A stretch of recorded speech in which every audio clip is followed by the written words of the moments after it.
Welcome back to Fox News at Night, where we are following all the latest developments in today's school shooting. So far, 17 dead, many others still injured and in the hospital, some in surgery. Joining me now in Washington here is Florida Republican Congressman Brian Mast. Great to have you with us tonight, sir. And I know that you represent just north of this area, but you lived there. You used to bike right past the school. I know a lot of folks in that community. I know all the neighborhoods around there. I know students there. I've spoken before their JROTC before. I know Coach Feist, who I heard was quite heroic in his actions there.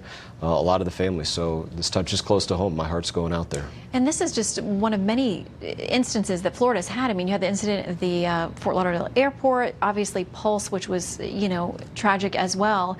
Why do you think that, you're now having to comfort so many people and go through this over and over again? It just seems like there's no solution to this kind of violence. There's no question there's not a good solution. And that's something I think we can all agree on. I think if you ask me personally, I look at this and I don't like to cast nets over society, but I've heard a lot of people talk about the desensitization to killing. And I firmly believe that that's a root cause. I look to my own life. I was desensitized to killing on the battlefield. And I know how not glorious that is. It's not glorious to see somebody take their last breath. And it's not glorious to see somebody bleed out.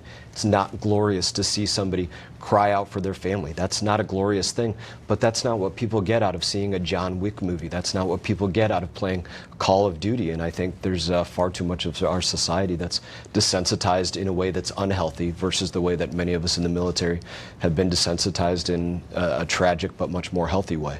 Yeah, and there's a lot of discussion tonight. I've heard a lot of people talking about our culture and where we are with movies, with music, with these that are so realistic for young people, and a lot of young people that are hurting. The school superintendent down there talking about mental health issues, and this person is now 19. He's technically an adult at this point, the suspect. I mean, what can be done to encourage people to get help with mental health, especially if they don't think they need it and they don't want it? A lot of it is taking the stigma out of mental health and the desire for that.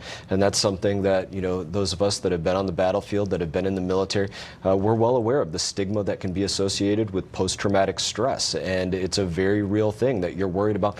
What are people going to think of me if I seek out help, if I seek out counseling, if somebody sees me walk out of that door? It's a very real thing to be concerned with that.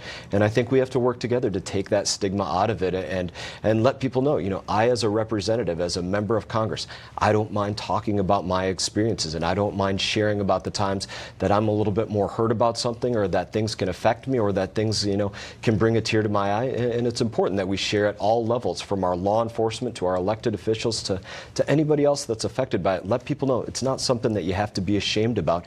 It's something that's part of the human condition. And what about so many of these students we're hearing from who they thought he was joking, but he did hint or make threats about these kinds of things? They saw his social media.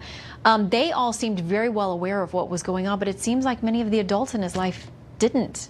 You can't take this sort of thing lightly, especially in today's world.